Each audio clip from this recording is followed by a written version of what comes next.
റജബ് തീരാനായി, ശഅബാനും ഇതേപോലെ തീരും. റമദാനിന്റെ തുടക്കത്തിൽ ഒരു 2 ദിവസം ഉണ്ടാവും ആവേശം, അതും അങ്ങ് തീർന്നു പോകും. എത്ര റമദാൻ നമുക്ക് അള്ളാഹു തന്നു, എത്ര വഅളിന്റെ മജ്‌ലിസിൽ നമ്മൾ അള്ളാഹു പങ്കെടുപ്പിച്ചു, എത്ര ഉസ്താദുമാരെ നമ്മൾ കണ്ടു, എത്ര പേര് നമ്മുടെ മുന്നിൽ നിന്ന് മരിച്ചുപോയി, എത്ര ഖബർസ്ഥാനുകൾ നമ്മളെ അള്ളാഹു കാണിച്ചു തന്നു.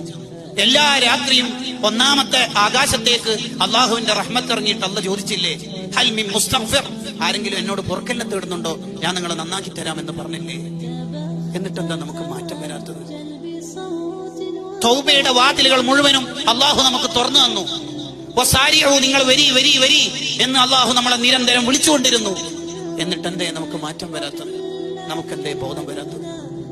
1 സെക്കൻഡ് ആയിരിക്കും ആഖിറത്തിൽ നമ്മളെ വിജയ പരാജയത്തിന്റെ മാനദണ്ഡം. ഒരൊറ്റ സെക്കൻഡ് അയാൾ സുബ്ഹാനല്ലാഹ് ചൊല്ലാനിരിക്കുമ്പോൾ നമുക്ക് മരിച്ചുപോയി. അക്കാരണം ഉണ്ടായിരിക്കും, ആ ഒരു സെക്കൻഡ് ഉപയോഗിച്ചുകൊണ്ടായിരിക്കും അയാൾ സ്വർഗത്തിലെത്തുന്നത്. അതുകൊണ്ട് ഒരൊറ്റ സമയം കളയൂലെന്ന് നമ്മൾ പ്രതിജ്ഞ എടുക്കണം.